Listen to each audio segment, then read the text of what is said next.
观众朋友们，大家好，欢迎你来到我们的频道武术新传，遇见陈安茂老师，非常高兴，我们又在镜头前遇见了武术大师陈安茂老师，赶快一起来跟陈老师打声招呼。老师你好，老师大家好，观众朋友你们好，好，以及高世峰老师，谢谢你，主持人好，谢谢你大家好，好，老师，朋友想提问，老师好，主持人好，听说家里子母门不好，但我家就是子母门，请问应如何改善？感谢老师。老师，子母门，他一讲出来，其实我有点搞不太清楚什么是子母门，可不可以请老师一并帮我们解说一下，好不好？谢谢。观众这一道题在我们的一般建筑里面，除了一条龙，还有三合院，它的客厅就会很匀称的把客厅的大门分一半，叫两扇门。所以你们到我们的大庙里面去，大庙几乎都是两扇门。很平均的这样推开，对开这样子。那子母门如果不好，台湾目前的建筑大概95%都是子母门。应该说，子母门它的成立的原因在哪里？是我们一般的公寓大楼，它的客厅进去的大门，再也不像一条龙的五间厝企业或是三合院的那一种建筑，它的大门可以很大，所以从中间分开，看起来。也蛮大的，那我们一般的话，客厅的大门1分为2的1/2的那个门，还必须是我们家的走道比走道都还要宽，如果没有比走道宽，它就不会从中间开。如果我把中间划分下去，刚好它的一半的宽度比我们的走道小，那就像一个小水管进来，那走道是大的水管，就会把它吸走，这样会有入不敷出的感觉。那现在的公寓跟大楼的建筑，为什么客厅它会用子母门？因为如果你从中间开，它搞不好就剩下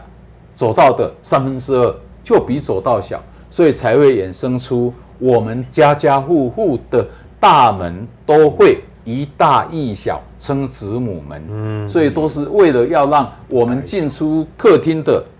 从外进我们家的那一股气的门的宽度，要比家里的任何走道都要来得宽，所以进客厅的那一个门必须是我们家的所有门最宽的一个门，是，所以为了这样子才会有产生子母门，所以子母门没有好跟不好，子母门都是不错的，是因为建筑它的客厅再也不能像一条龙的跟三合院它的门可以开那么大，所以才衍生出来的。所以观众这道题你说它不好，我不知道听谁讲的，老师在整个阳宅的学历里面都没有提过这样不好，所以反而子母门对我们的近代建筑，它的进气的口，对，所以进出我们家的那叫做气口，是，所以气口跟屋巷它不一样，所以进出的气口是我们家最大的气口，对，所以一个大的水管进来，我们任何一间房间的门跟走道都比较小，对，所以它可以让进来很足、很富裕，可以让家感觉到有一种丰盈的感觉。对对。所以如果我们家进去就看了好几个门，一个水管进来就被好几个这样吸掉，对，就有点入不敷出，感觉到回到家有点虚虚的感觉。是。所以这个大门的设计都跟我们的阳宅有关系。子母门没有不对，所以不用担心。哇，谢谢老师解答这一题，我也在旁边学的非常的开心真的，你讲的真好。这个进门一定要是最大的嘛，大水管接进来，再有分流下去嘛，对不对？如果这个水管